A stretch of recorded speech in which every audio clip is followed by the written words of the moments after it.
नमस्कार साथियों, आज की इस वीडियो में हम जानेंगे कि हमारे देश में अंग्रेज कैसे आए थे और उन्होंने कैसे हमारे देश में अपना वर्चस्व स्थापित किया था। आज हम इस वीडियो में आपके सारे डाउट्स को क्लियर करने का प्रयास करेंगे। दोस्तों, ये बात है आज से करीब 425 साल पुरानी। वह 1600s का दौर था जब 31 दिसंबर 1600 को ब्रिटेन के कुछ पूंजीपतियों के द्वारा ब्रिटिश ईस्ट इंडिया कंपनी की स्थापना की जाती है। इस कंपनी का एक ही मकसद था, भारत एवं पूर्वी देशों के साथ व्यापार करना। उस समय ब्रिटेन की महारानी एलिजाबेथ प्रथम ने कंपनी को व्यापार के लिए 15 वर्षीय चार्टर जारी किया था। इस चार्टर ने कंपनी को कई सारे विशेष अधिकार प्रदान किए, जैसे युद्ध छेड़ने का अधिकार, समझौता करने का अधिकार और कंपनी के खिलाफ षड्यंत्र रचने वालों को दंडित करने का अधिकार, कानून बनाने का अधिकार आदि। इस तरह के अधिकारों के मिल जाने के बाद कंपनी शक्तिशाली हो चुकी थी। कंपनी का मुख्य उद्देश्य अधिक से अधिक लाभ कमाना था। अंग्रेजों का मानना था कि किसी भी तरह से लाभ कमाना उचित है, यहाँ तक कि व्यापार के उद्देश्य की पूर्ति के लिए लूटपाट और युद्ध को भी अंग्रेज उचित मानते थे। दोस्तों, ये बात है साल 1608 की, जब कैप्टन हॉकिंस के नेतृत्व में पहला अंग्रेजी जहाज भारत आता है।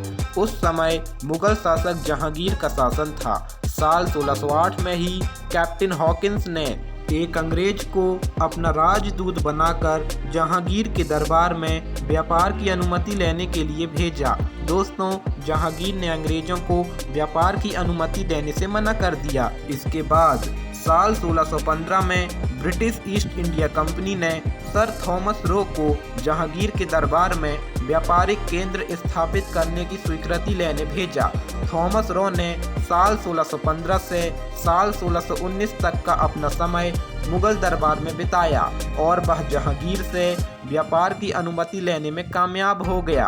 अंग्रेजों को मुगल साम्राज्य के विभिन्न हिस्सों में व्यापार केंद्र स्थापित करने के लिए जहांगीर ने मंजूरी दे दी और जल्द ही ब्रिटिश ईस्ट इंडिया कंपनी ने सूरत, आगरा, अहमदाबाद में अपने व्यापारिक केंद्र खोले और अंग्रेजों ने व्यापार करना शुरू कर दिया।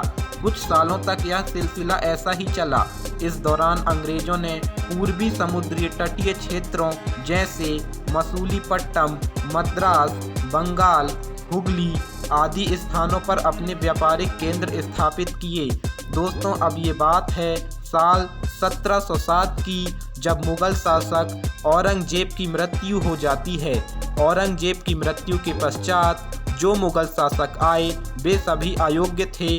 औरंगजेब की मृत्यु के पश्चात मुगल साम्राज्य बिखरने लगा। अब ये बात है साल 1739 की, जब मुगल शासक मोहम्मद शाह का शासनकाल था। इस दौरान ईरानी आक्रमणकारी नादिर शाह ने दिल्ली पर आक्रमण किया और साल 1748 में अफगानी आक्रमणकारी अहमद शाह अब्दाली ने भारत पर पहली बार आक्रमण किया। इन आक्रमणकारियों को रोकने में मुगल शासक पूरी तरह से विफल रहे। उधर दूसरी ओर व्यापार में अपनी पकड़ मजबूत करने के साथ साथ ब्रिटिश ईस्ट इंडिया कंपनी राजनीति में भी अपनी पकड़ मजबूत करना चाहती थी। अंग्रेजों ने भारत की पॉलिटिकल वीकनेस का विश्लेषण किया। अंग्रेजों का मानना था कि राजनीतिक शक्ति प्राप्त करना उनके व्यापार के लिए लाभदायक होगा और मुगल साम्राज्य के पतन का अंग्रेजों ने भरपूर लाभ उठाया। इस प्रकार कंपनी का कारोबार और वर्चस्व भारत में तेजी से बढ़ा।